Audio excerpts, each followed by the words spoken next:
अस्सलाम वालेकुम दोस्तों, एरर्स एंड सॉल्यूशन सीरीज में खुश आमदीद। इस सीरीज के अंदर हम IPS सॉफ्टवेयर के अंदर जो एरर्स आते हैं उनका सॉल्यूशन देखते हैं। वो एरर बेसिकली जब आप सॉफ्टवेयर को ओपन करते हैं तो उस वक्त वो आपके सामने एक छोटी सी विंडो में एरर आता है।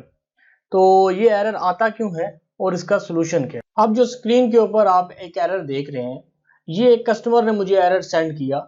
इनका SQL खराब हो गया था, तो इन्होंने SQL को अनइंस्टॉल किया, फिर सक्सेसफुली उन्होंने उसको दोबारा इंस्टॉल भी कर लिया और जो डेटाबेस थी वो भी उन्होंने अटैच कर दी।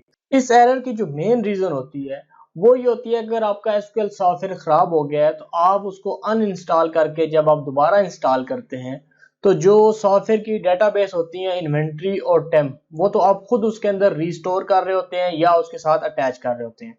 और एक और डेटाबेस होती है जो टेम्प लॉग के नाम से होती है, तो उसको सिस्टम या सॉफ्टवेयर खुद क्रिएट करता है।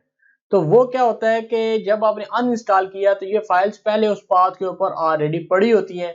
जब सॉफ्टवेयर रन होता है और वो फाइल्स क्रिएट करने की कोशिश करता है वहां पे, तो वो ऑलरेडी फाइल मौजूद होने की वजह से वो आपको एरर देता है। उसका अब तरीका एक तो ये है कि आप अगर अटैच कर सकते हैं, तो ये जो पाथ आपको स्क्रीन के ऊपर नजर आ रहा है, यहाँ से पाथ आप कॉपी करके तो उसको SQL में अटैच कर दें।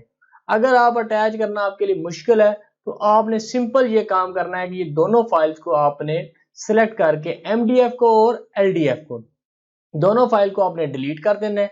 और इसके बाद जब आप सॉफ्टवेयर को ओपन करेंगे तो सॉफ्टवेयर दोबारा वो दो फाइल्स खुद क्रिएट करके आपका सॉफ्टवेयर नॉर्मल रन हो जाएगा और एरर आपके सामने नहीं आएगा।